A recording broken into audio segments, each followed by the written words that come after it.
want to get us started, please? Yeah, hey Chen, hope you're doing well. I guess just to start, I mean, you guys have competed against Alabama, A&M, and Auburn after the last game. I guess this is kind of a two-parter, but just what do you think it says about your guys that you guys are competing in these games? And then the second part is just kind of what do you think kind of needs to happen for you guys to get over that line and beat one of these big time top level teams? Yeah, we're competing. Our guys haven't let go of the rope. Our guys still believe.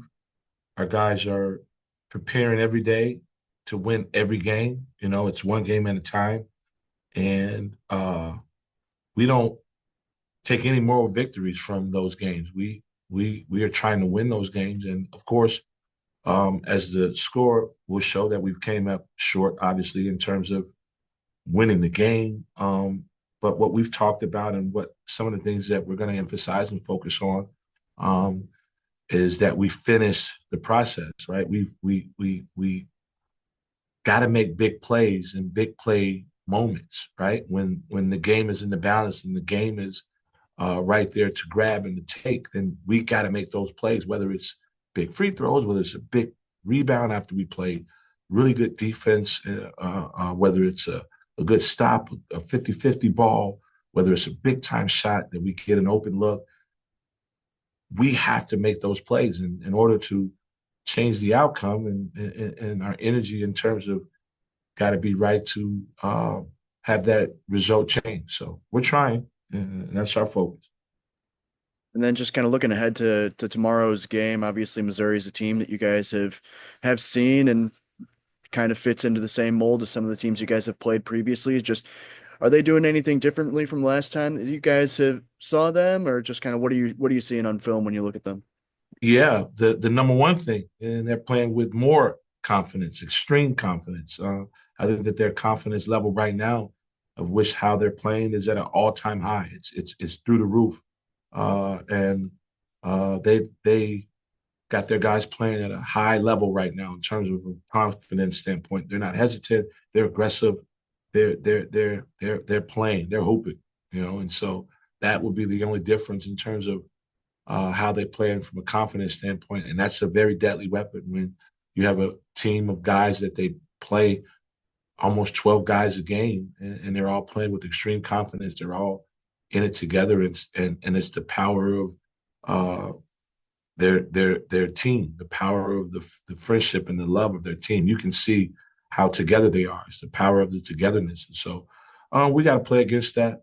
We got another good team in our building, and uh, uh, our plan is to win the game. Connor? Hey, Coach, you talked about confidence and how Missouri's playing with confidence. Y'all have a couple of guys that are looked like that they were struggling with that confidence against Auburn. Big Z, especially, is shooting the ball. He looked like he just, didn't have that confidence that he had the prior games. What have y'all said to him, and how's his mindset been since really struggling on Wednesday? I don't think Z's confidence wavered. I think that he just missed shots that he had been making. If he I think you got to look at it in a different way.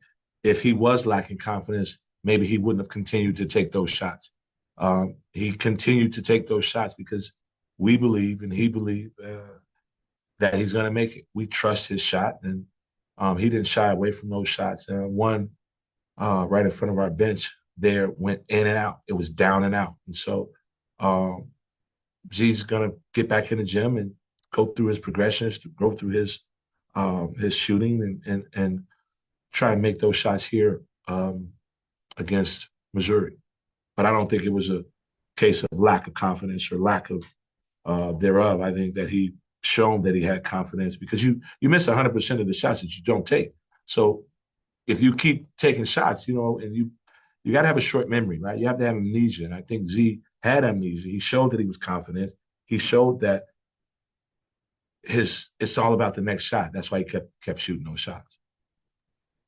That's a good point. Do you see y'all going to him early, maybe just to see if he's to get him in that rhythm starting on Saturday, or is it just something y'all still stick with the same game plan, same mindset, or do y'all kind of change how you use him early on?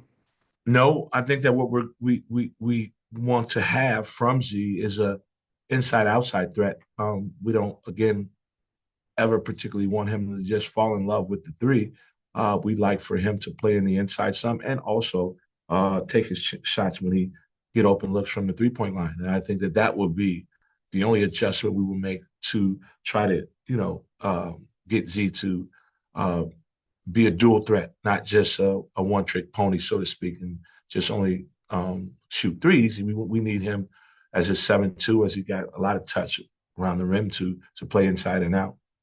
Last one from me. Mark Mitchell, their big man, Missouri's big man. He's averaging 20.5 points a game last 3 games or last 4 games.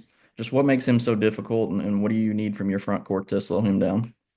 Well, what makes him difficult is originally he was a wing, a three, so to speak, a forward.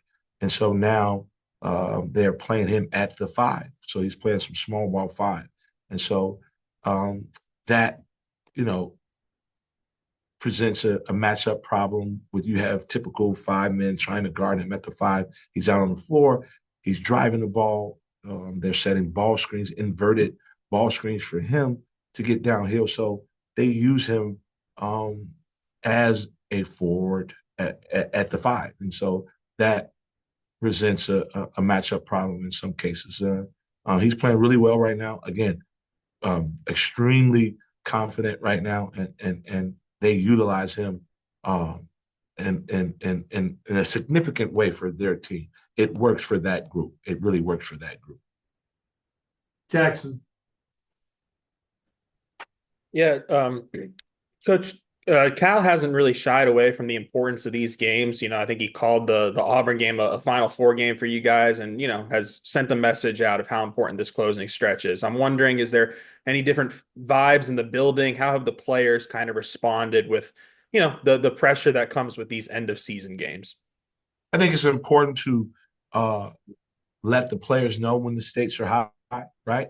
And the stakes are high at this point right now, and Coach has done a good job of laying out what's in front of us and what's the end goal.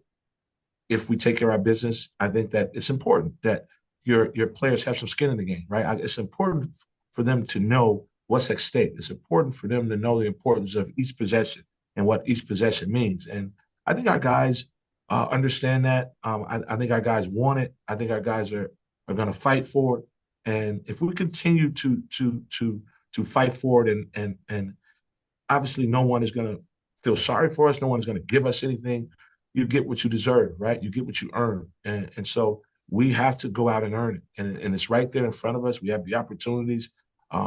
Being in this league, you get so many quad one matchups, so many high net teams that you play that can play very well for your resume, and so we know what it is. We know what it's going to take, and we're up for the challenge. Our players are locked in, and so it's for us to carry out the game plan, to get over the hump, and to start chipping away at some of these wins, starting with one game at a time, and that's Missouri. You guys have had like two of the biggest wins, Michigan and Kentucky. The scoring was upper 80s for you guys. Kentucky held them in the 70s, but and then it seems like a lot of times the games, can stay in the mid 60s and there's a slow pace. So I'm just curious, like at this point of the season, with how the teams kind of change from the start, what pace do you guys want to play at? Is it we want the high scoring games, or is it a mindset of let's kind of mud it up a little bit down the stretch? I think the game dictates itself in terms of who you're playing and their style versus our style, right? The styles make the fight. And so, for example, Auburn was the number 1 scoring team in our league, and obviously they score a bunch, right? They have a unlimited amount of talent that they bring in and out on the bench. But for us, we're one of the top teams defensively, and so only one team has been able to hit their average points against us. So we are a team that doesn't let you get your average. We're a team now that doesn't let you shoot the amount of threes that you want to shoot. We're a team that gritty the game up, right? And so for us, we want to control the pace as well as control what you do on the defensive end. And so as long as we can control it and make the rules, we'll go with whatever the score is, whether it's 65, 75. we're fine with that. But as long as we make the rules, we're trying to dictate the rules of the game in terms of how it's being played. And I think last game we played against Auburn, it was played the way we wanted the game to be played. Unfortunately, we came up a little short at the end. A couple offensive rebounds, one drive on the baseline, a tip in, two tip ins, and I think that's where we lost the game in. Last one from me. Adu had a nice bounce back performance against Auburn, but even his buckets, they seemed a little difficult. He was coming fighting through traffic, everything. Not a lot of easy stuff for him. How do you maybe go about getting him some easier looks, and what does maybe he need to do to kind of generate some better easy offense for himself? Offensive rebounds, transition. But I tell you, when you're at the top of the scouting report, it's not going to be easy for you, right? He's at the top of the scouting report in terms of our team, how other teams look at our team, right? And they scout. He's at the top. And so a lot of teams are going to load up on him and try to make it difficult for him.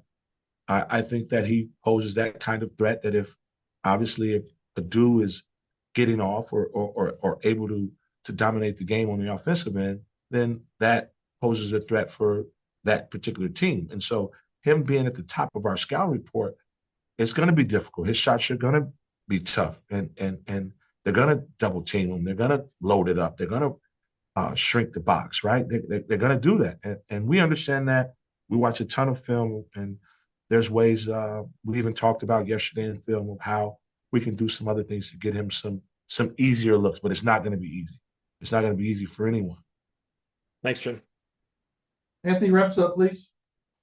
Yeah, I guess just looking at the box score, you guys didn't get any points out of Z or Jonas or Trevin against Auburn. Just how did you feel that kind of affected that game, and how have you guys kind of addressed that going into tomorrow's game? We need everyone. We need Jonas to contribute. Had a conversation with Trevin yesterday in film. We need him to contribute, and obviously we need Z to contribute. Our team is only strong as it is the sum of our parts.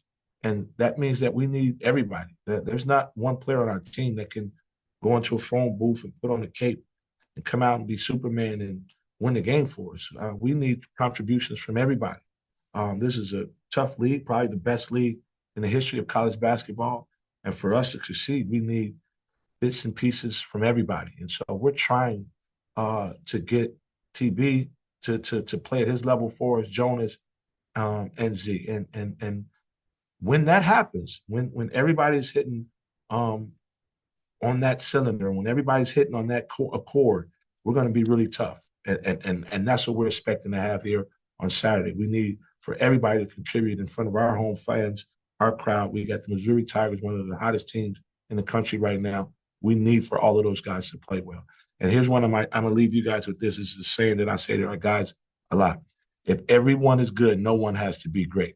So that's what we need on Saturday against Missouri. Thank you, Coach. Really appreciate your time. Thank you.